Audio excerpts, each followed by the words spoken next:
Cthulhu Jack.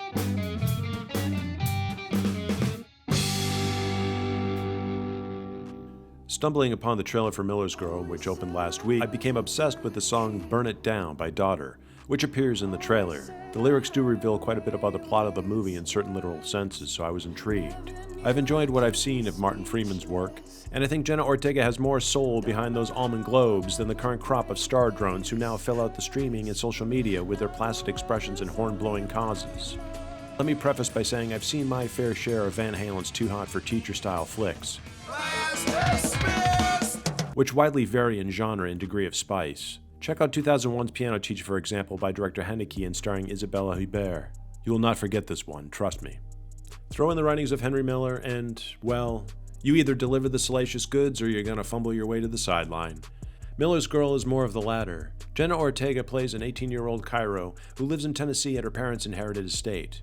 They are lawyers who are vacant for the entire film, allowing Cairo to bury herself in turn-of-the-century writing, loneliness, a bathtub full of pillows, the sweet smell of southern-grown tobacco, and a little kissy action for both sexes. Angst-ridden, she strives to win the acceptance of her literary teacher and failed author, Jonathan Miller. Played by a staple cardigan cashmere-wearing professor with the eternal one-week scraggly beard growth, Martin Freeman. What begins as a mutual professional respect dissolves into what you would think in this paint-by-numbers hot-for-teacher exploration on the boundaries between what's considered censorship and over the line, both personally and professionally. The film plots along with a cast of 5 main characters and a handful of background extras as students. Miller's classroom is stated that it now resides in the abandoned theater of the high school, so there's a lot of ornamental rugs with a beatnik coffee shop vibe. Both the estate that Cairo's parents own and the Miller's house are lovely bijou settings and remind me of the poetic fantasies that surround writers in the very fiction they write. Salahuddin, who plays Coach Fillmore, and Domanzik, who plays Miller's wife, not only have wonderful chemistry with one another, but also with Freeman himself. Gideon Adlon plays the joker of the group and Cairo's bestie. I enjoyed their relationship and all came across very believable. The relationship between Miller and Cairo begins a little forced, but slowly seems to build with some semblance of connection between the two.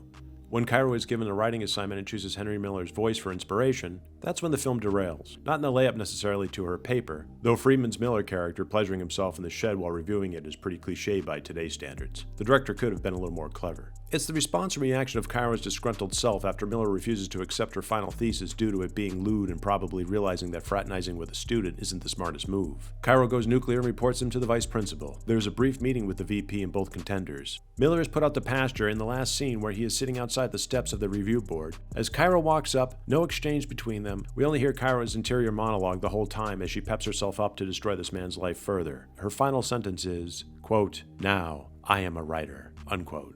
And the movie ends. What the heck?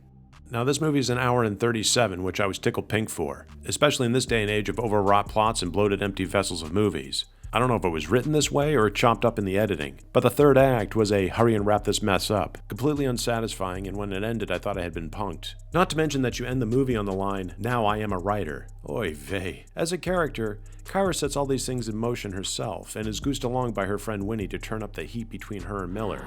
Make him love you. Yes, Miller's character makes poor decisions which become the better of him, but to go thermonuclear over a final paper rejection and a kiss is a justified decision by destroying this man's entire life? The maturity of her character from the beginning of this movie, I don't think would have lashed out so viciously in the end. This was Jade Haley Bartlett's first directorial debut as well as screenwriter. A decent enough first half of a film, but allowing it to stay as a TV movie of the week instead of pushing the boundaries in the relationship more between Cairo and Miller just left things go limp. Cairo's ultimate actions against Miller seem to come across overly unjustified. Even Winnie figures this out and tries to convince her in the end. So let me leave you with a little wisdom from one of my favorite bands. Until next time.